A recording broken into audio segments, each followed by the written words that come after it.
I'll get into this in greater detail in the next class, but I want to touch on it real quick because you have to see how many variables go into market prices.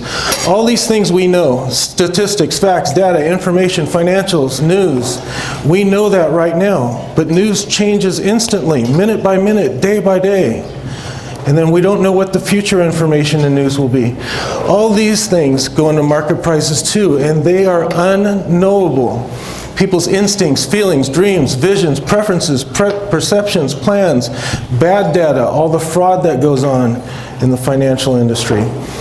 But even perceptions, it could be as simple as, what did all 7 billion people in the world have for breakfast this morning? It could be as simple as that. That's how many variables there are that go into market pricing. And then, of course, there's the weather and natural disasters and wars and currency crisis and man-made disasters and those political decisions going on in the back rooms all around the world. And these are the things that I'm going to be touching on today. Technology discoveries, medical discoveries, and mutating technology. All unknowable. Future will always be uncertain. You'll hear me say this a lot. Things will change for reasons unknown to us at the present time. That is a fact, and performance will be different every year. The returns will continue to change in unpredictable ways.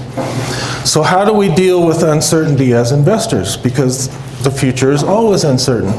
Well, one of the things we do is we get high quality fixed income to mix with our stocks, and you get a mix of allocation of stocks and high quality fixed income. And we want shorter durations because the longer term bonds, 20 years, 30 years, 35-year bonds, they could be just as volatile as stocks. Why would I want to own a bond that's just as volatile as a stock when I can be in ownership in a company? The other thing that we do, most of you have even lesser of a percentage in stocks because you have other assets, like you have money market accounts. You know, Scott and I, we kind of make sure that you have enough savings outside of markets.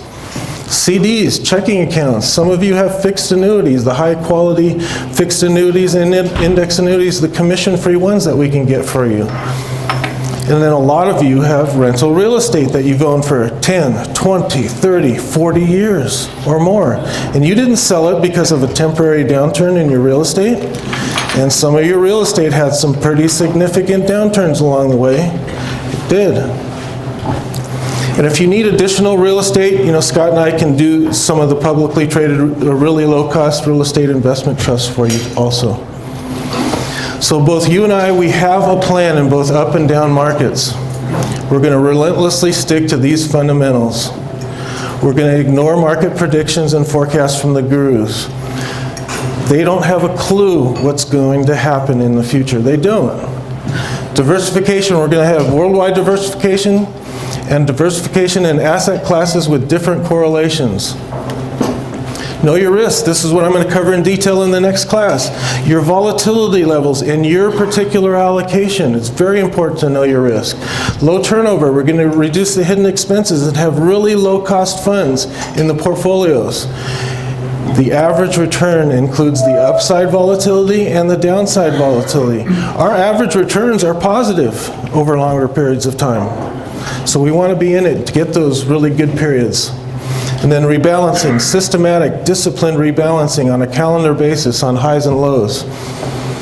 So thank goodness we had that fixed income in our portfolios during December, because in January we were able to take all the dividends that we earned from our stock funds in cash, and we were able to take some of the bond funds up in December, take a little bit of that and buy some of the stocks in January when we rebalanced. So I own these allocations, Scott owns these allocations. In the next class I'm going to show you all my statements. That's the next class, we do all that for you. I'm going to stay prudent, stay diversified worldwide, stay diversified in many asset classes, not just stocks. I have, money market, I have, a checking account, I have some real estate, those types of things.